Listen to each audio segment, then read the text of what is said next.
when a Calvinist points out the word election in Romans chapter 9, verse 11, that the purpose of God according to election might stand. In the same general area, Romans chapter 11:28, still in the same set of points being made, the election are enemies of the gospel. He says in verse 7, this is my covenant unto them when I shall take away their sins, future tense, hasn't happened yet, but it's going to. Verse 25, see, blindness in part has happened until Israel, until a certain thing happens. So, excellent point. As concerning the gospel, they are enemies for your sakes. Enemies as concerning the gospel. As touching the election, they are beloved for the Father's sakes. So they're elect and enemies of the gospel. Elect and enemies of the gospel. Election cannot possibly mean salvation, cannot possibly mean chosen for salvation. They're chosen to do a particular thing, to serve in a particular purpose, and they are enemies of the gospel. So, there is, to my understanding, there is one verse that talks about the election to salvation, just to be 2 Thessalonians 2:13. Correct. But this election process, I believe, is simply outlined. He says, "But we are bound to give thanks always to God for you, brethren, beloved of the Lord, because God hath from the beginning," that's the beginning of the gospel of Paul, as defined in, I think, in Philippians, "chosen you to salvation," but the context of salvation from the tribulation. But then he says how the choice was made, through sanctification of the Spirit and belief of the truth. So you just work the verse backwards. When you believe the truth, you receive the Holy Spirit, which sanctified you, and you're one of the elect because you believe the truth. So the thing with this verse, you could actually preach this verse to any lost person. Because the point is the vehicles. God has chosen you. Correct. I could look at any lost person and say, look, God has chosen you to salvation. And the salvation is kind of like, we were in 1 Peter a second ago. If you're in 1 Peter, when people think of salvation, they constantly think of conversion. They think of getting saved. They call that. And every once in a while, the Bible uses it that way. But a lot of times, salvation is a future thing. For example, in 1 Peter 1:5, who are kept by the power of God through faith unto salvation, ready to be revealed in the last time. It is a future thing. Verse 9, where it says, receiving the end of your faith, even the salvation of your souls.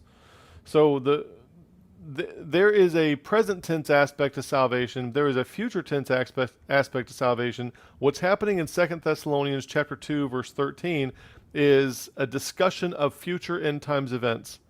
And the salvation here is, how is God going to get people? How has God chosen to get people to that salvation, that future salvation, that glorification and being, not subject unto wrath, like 1 Thessalonians 5 kind of stuff. Right.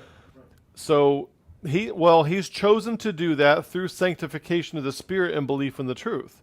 So I could look at a lost person and I could say, God did not choose you for salvation through the law and circumcision. He Correct. chose you for salvation through sanctification of the Spirit and belief in the truth. That's the criteria. Because the context here is that these guys had just found out in verse 12 that people are going to be sent a strong delusion. They're going to believe a lie. Right. They believe not the truth. They believe not the truth. But during this time period, before all that stuff takes place, the chosen manner of getting people to that end time salvation is through sanctification of the Spirit and belief in the truth. And it's basically a grammar thing where people confuse the direct object and the indirect object. God has chosen you to salvation through sanctification of the Spirit and belief in the truth.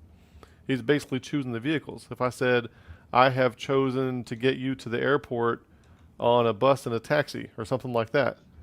Yeah. If I'd be more comfortable with that if it read something like, it has, are you saying like he's chosen to save Gentiles through these means?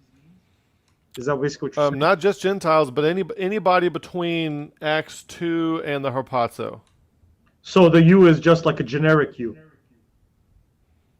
Yes, and so in the Bible, when it's a specific you, in the King James, it's a T pronoun, thee and thou and thy. Right. Yeah. You is plural. When it's ye or you, it's plural and impersonal, Right, but- and generic. So, but it could still work. It could still work because if he's addressing the Thessalonians, in this case, it's I know we can extract from it to all of us, but Right, he's he addressing could, the but- Thessalonians. You could still say, okay, why are you saved? Isn't it because you believe the truth?